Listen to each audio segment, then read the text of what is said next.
السلام عليكم. اليوم بغيت نشارك معكم الياغورت على طريقه الام ديالي اللي كيجي بحال جاهز تماما. وفي الاخر غادي نديرو مقارنه ما بين الاير فراير وما بين العادي. غادي نحتاجو يطرو ديال الحليب. في الاول غادي نديرو غير السيترو، غادي نديرو معاه السكر على حسب الذوق. انا درت 5 ديال المعالق، كيجي في اليطرو بحال الجاهز. غادي نديروهم، غنخلطوهم مزيان حتى يذوب السكر، وغادي نديروه يسخن، ما نخليوش حتى يغلي. موراها غادي نحيدو وغادي نزيدو ليه السيترو ديال الحليب الثاني. هنايا انا راه قصتو لقيتو شويه سخون، غادي نخليه واحد 5 دقائق حتى يولي دافي، غادي البروديه ماشي دافي غادي السخونيه.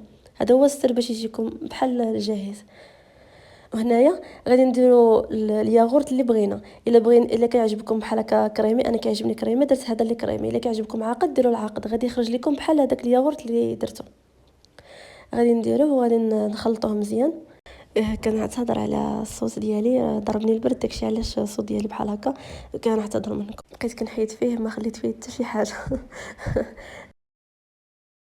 غادي نخلطوه مزيان حتى يتجانس مزيان. انا في الاول كنت كندير غير في سباتول، ومن بعد جبت الطراب باش يتخلط مزيان. غادي نخلطوه مزيان مزيان، وكنعاود ناكد انه خصو يكون دافي غادي البروده، ماشي دافي غادي السخونيه. موراها انا حاولت ندير، عندي هذوك جوج كيسان كيهزوا 4 يطرو 4 يطرو، حاولت نديرهم هما بجوج. وهاد زلافه كتهز نص يطرو. باش وحدين غادي نجربهم في الاير فراير، وحدين غادي نجربهم في العادي، باش نديروا مقارنه بنفس الخليط.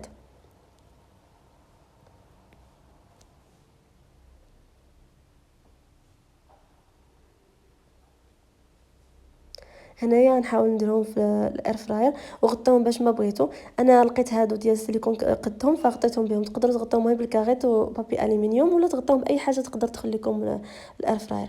غادي نحاولوا نديروها على اقل درجه كاينه. انا كاين هنايا عندي 80 لمده ربع ساعه، وغادي نخليوها كدور حتى تسالي. في هذا الاثناء غادي ندي داك النصف الاخر غادي نديرو في طاسه هكا باش تبقى مسدوده، ونديرها نغطيها هكا بفوطون، نغطيها بملايه ونخليها.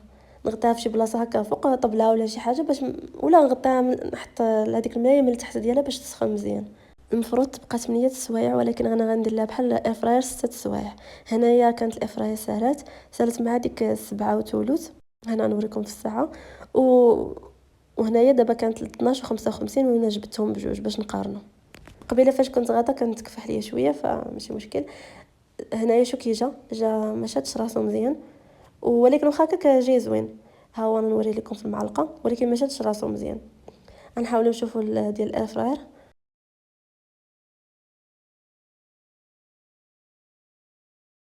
هنايا جا ديال الاير فراير جا شاد راسو مزيان، يعني ما تكفح ما حتى شي حاجه، وجا كريمي بحال هذاك اللي الجاهز. حتى فاش دقناه تقريبا المذاق بحال.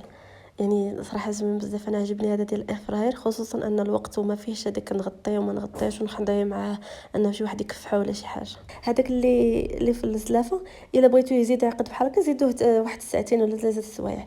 انما انا بان ليا من دابا نبقى ندير غير في الاير فراير.